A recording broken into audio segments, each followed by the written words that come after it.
iaitu kita kena pastikan kalau Thailand fikir pasal untuk buat land bridge, kita dan mana port dia akan dibangunkan, kita kena bangunkan cargo airport.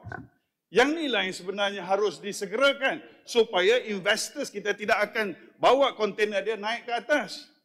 Sebab mungkin di atas lebih strategik dan lebih baik. Thailand dah bina 6 lorong dah di sebelah Sadao. Kita masih lagi kalau di belah Changlun 2 lorong lagi. So kita lihat is a bottleneck. Pekan kita bottleneck. Pekan Changlun adalah bottleneck. Ada tak dalam perancangan besar negara kita nak ada ring road yang proper untuk binakan di belah wilayah utara? Tak ada. Kita nak bangunkan SLAM, Sidang Logistik Aerospace Hub. Kan? Saya difahamkan NCIA bajet daripada ada sampai tak ada bajet dah nak bangunkan SLAM ni. Kerajaan pusat tidak ada satu kesungguhan untuk membolehkan perkara ini dilihat secara serius. Saya bukan nak hentam kerajaan pusat, tetapi this is not about state of Kedah. This is about the survival of our country and nation.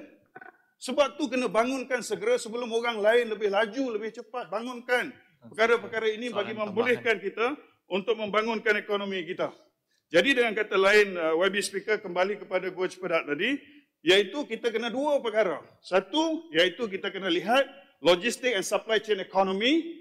Yang kedua, maritime economy. Maritime economy.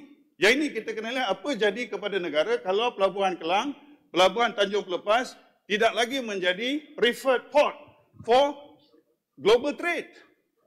Ini akan memberi kesan kepada daya saing negara dan ini akan memberi kesan kepada kita semua.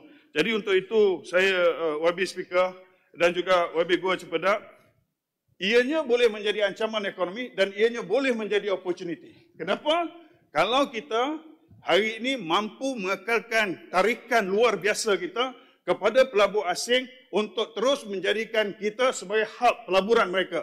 Kita bukan cakap hub logistik, hub pelaburan mereka. Iaitu semua SME, semiconductor company, all the high-tech company, pilih kita seperti di Kulim, akan pilih Bukit Kayu Hitam, akan pilih Gurun, akan pilih state yang ada di belah utara negara ini, termasuk Pulau Pinang dan Northern Perak. Dan apabila mereka kekal di sini, maksudnya the biggest chunk of economy itu berada di dalam negara kita. Tapi kalau kita tak strategik, tak laju, tak efisien, orang akan pindah ke sebelah sana sebab dia akan potong di atas sana dan itulah cabaran terbesar. Peluang ada, ancaman juga ada. Bagaimana kita respon kepada dua perkara ini?